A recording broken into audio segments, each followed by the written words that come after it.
తెలుసు, నేను ఏ ఒక్క పార్టీలో కూడా పైసలు తీసుకోను. కానీ ఈ మీసాలే నాయకులు ఈ మధ్య నిన్నెవరు మాట్లాడతాం, పోలీసులను పాపం సస్పెండ్ చేయాలి అని. ఆయన మరి బీజేపీనే ఉన్నట్టున్నది, ఆయన బీజేపీలోనా? ఆయన ఆయనంట ఈ ఎర్రపల్లి కుటుంబం అంటేనే ఒక దరిద్రమైన కుటుంబం. ఒక్కటి వాళ్ళని చూస్తే ఎంత బాధ అవుతుందో వాళ్ళిద్దరిని చూస్తే అంత బాధ అవుతుంది. ఎందుకంటే ఒక చిన్న పాప మీద, ఎక్కడో అమెరికా నుంచి వచ్చిన పాప మీద వాడు పెద్దోడు ఓడిపోయాడు, వీడు చిన్నోడు తిరుగుతా అంటాడు. వాడు చెప్తాడు పోలీసులను వెంటనే సస్పెండ్ చేయాలి. ఏం తప్పు చేసినా పోలీసు వాళ్ళు? నువ్వెందుకు 2+2 గన్నెలా పెట్టుకున్నావు? ఇవ్వాలా ఎవరి భయానికి? నిన్ను నీ పాము అవుతులా మరి నువ్వు పెట్టుకునే కోళ్ళ పాములో కూడా నేను కోడు కూడా ఉండదు కదా, నీకు ఎందుకయ్యా? అదే అడుగుతున్నా, నీకెందుకు? నీకేమన్నంటే ఒక 2-3 గుజ్జుతో ఇస్తావు. అరే ఇప్పుడే అందరం కూడా చెప్తున్నా, అది నేను కొడితే కుక్కర్ కొట్టాడు. ఎందుకంటే బలిని ముట్టుకుంటే పాపం తలుగుతుంది, మళ్ళీ ఎక్కడో పోయి మళ్ళీ స్నానం చేసి రావాలి, కంచి పోవాలి, బంగారు బలిని ముట్టుకోవాలి. అటువంటి కుటుంబం ఆ కుటుంబం. అయ్యా నేను బీసీగా ఒకటే మాట చెప్తున్నా, నిలబడుతుంది పరకాల పరిస్థితి ఉందని. పరకాలలో కూడా దరిద్రమైన నాయకుడు తయారయ్యాడు, 75 ఏళ్ళ ముసలోడు.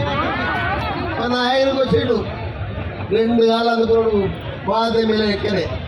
ఈ ఒక్కసారి అయినా గెలిపి వచ్చేసారి నీకే వదిలిపెడతా అని చెప్పిండు. మరి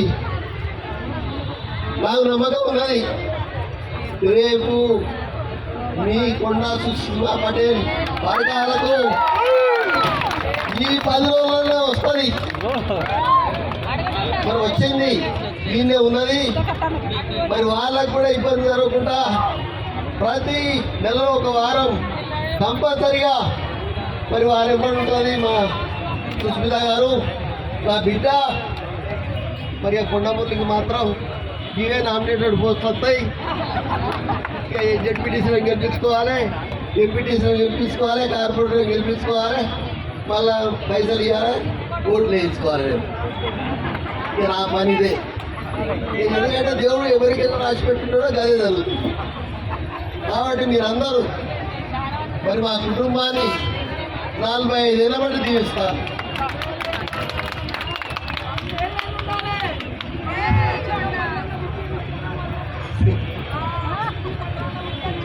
నాకు పటేలు మా మనోడు 3 పటేలు కూడా పుట్టిండు. ఇబ్బంది మనకు. దయచేసి కార్యకర్తలు ఎక్కడ పేపర్లు వస్తే భయపడద్దు. నేను దేనికి భయపడను కాబట్టి మీరు కూడా మరి నా లెక్కనే ధైర్యంగా ఉండాలి, ధైర్యంగా ఎదుర్కోవాలి. మరి దేన్నైనా మరి పెద్ద పూలు ఏంటి అంతకన్నా ఎక్కువనే. మరి మీరందరూ కూడా ధైర్యంగా ఏదో ఇట్లా అవుతుందట మన మంత్రి పదవి ఏం పోదు, ఏటు పోదు. ఆమె ఎప్పుడు ఉంటుంది, ఆమె ఎప్పుడు మంత్రి పదవిలో ఉంటుంది.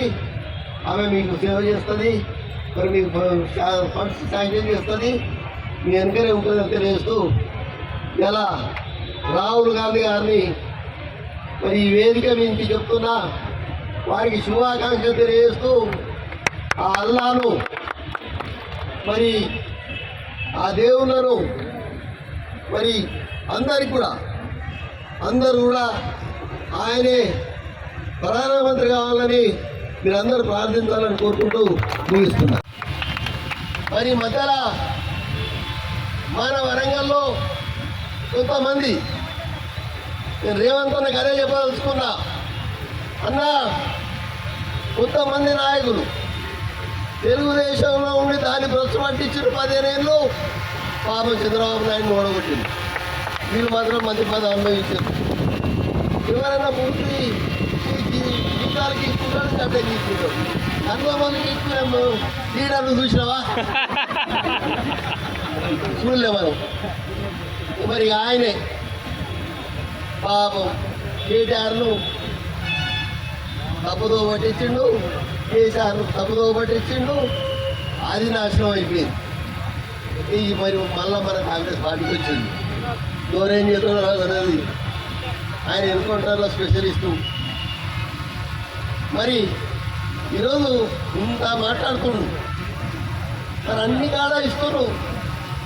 ఆపరేషన్ కాగారు జరుగుతుంటే వరంగల్లో మన సీను, మరి అలాగే కొన్ని సంఘాలు మరి అప్లికేషన్ పెడితే మనకు కనీసం పర్మిషన్ కూడా ఇవ్వలే. ఇలా ఒక బీసీ బిడ్డ ఎన్కౌంటర్ అయిండు.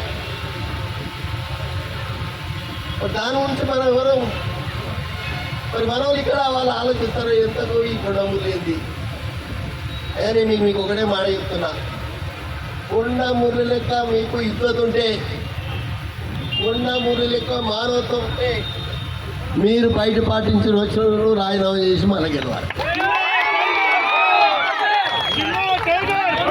మంచి చెడ్ల గురించి అందరం కలిసి కూర్చొని చర్చించుకోవడం జరిగింది. దీని మీద మాత్రమే ఇంతవరకు జరిగింది. తర్వాత పార్టీని మంచి చెడు ఎవరే గాని ఏదే గాని పార్టీకి కట్టుబడి ఉండాలి, పార్టీ పొరవుని రోడ్డు మీద వేయకుండా ఉండాలనేది అభిప్రాయంతో మేము ముందుకు వెళ్తున్నాం. పార్టీ గీత దాటి మేము ఏం చేసినా నడుస్తుంది అని అనుకోని హద్దు దాటి పార్టీకి నష్టం జరిగే విధంగా ఉండకూడదు. ఇప్పుడు రాబోయే మన ఎలక్షన్స్ ఉన్నాయి. ఈ ఎలక్షన్ల సమయంలో, లోకల్ బాడీ ఎలక్షన్ల సమయంలో ఇలాంటి కొన్ని ఏదైనా ఉంటే సమస్య ఉంటే కూర్చొని మాట్లాడుకోవాలి, సబ్జెక్ట్ ఏది ఉంటే చెప్పుకోవాలని మొదటికెళ్ళి కూడా దీపక్ దాస్ నటరాజన్ గారు వచ్చినప్పుడు చెప్పడం జరిగింది మీటింగ్లలోనే, మీనాక్షి నటరాజన్ గారు. మరి అది కూడా లేకుండా సీనియర్లు, అనుభవం ఉన్న వ్యక్తులు కూడా మరి నోటికి వచ్చినట్టు ఎక్కడ పట్టి అక్కడ అట్లా మాట్లాడితే పార్టీ చూసుకుంటూ క్షమించండి, అది ఎవరి ఇది కాదు. మరి మేము ఏమైనా చేస్తాం, మాకు నచ్చింది చేస్తాం, మేము నచ్చింది మాట్లాడతాం. ఏమనంటే బీసీ కార్డు అడ్డం పెట్టుకుంటాం, లేకపోతే రెడ్డి కార్డు అడ్డం పెట్టుకుంటాం, లేకపోతే ఎస్సీ కార్డు అడ్డం పెట్టుకుంటాం అని అంటే ఈడ నడవదది. ఈడ కార్డ్స్ పనిచేయది. ఈడ అన్ని కులాల జాతిలో ఉన్నాం. ఈడ అంటే మీరు చేసిన పాపాలన్నీ కులాలు అడ్డం పెట్టుకుంటూ పోతాయా? ఆ పద్ధతి మానుకోండి. ఎవరే గాని పార్టీకి లోబడి ఉండాలి, పార్టీకి కట్టుబడి పనిచేయాలి. మీ కష్టం సుఖం ఏదైనా ఉంటే అధిష్టానం ఉంటది, మీద పోయి చెప్పుకోవాలి.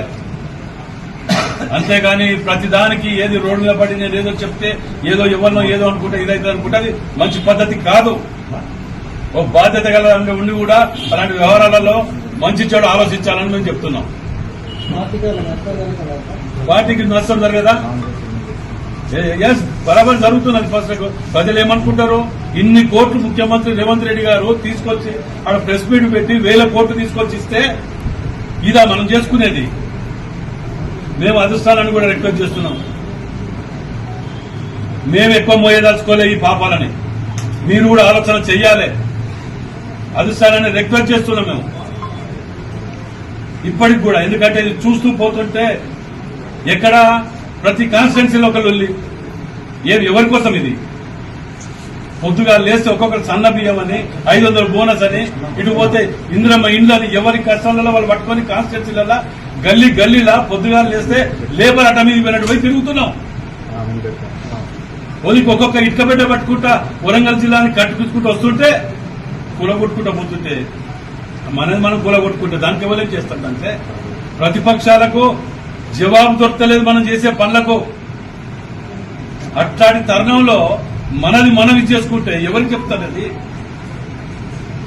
అది ఆలోచన అధిష్టానానికి కూడా మేము దీని మీద కొన్నిటి మీద మేము రిక్వెస్ట్ చేసుకుంటూ రిప్రజెంటేషన్ ఇవ్వదలుచుకున్నాం. హైకమాండ్ కూడా మీది కూడా దీని మీద అటో ఇటో తేల్చవలసిందే. ఎందుకంటే ఎక్కువసేపు కూడా ఇది లేదు. పార్టీ చూస్తూ నష్టపోతుంటే మాకు బాధ వేస్తున్నది. దాంట్లో త్వరలోనే, అతి త్వరలోనే, ఎక్కువ కూడా సమయం ఏం లేదు.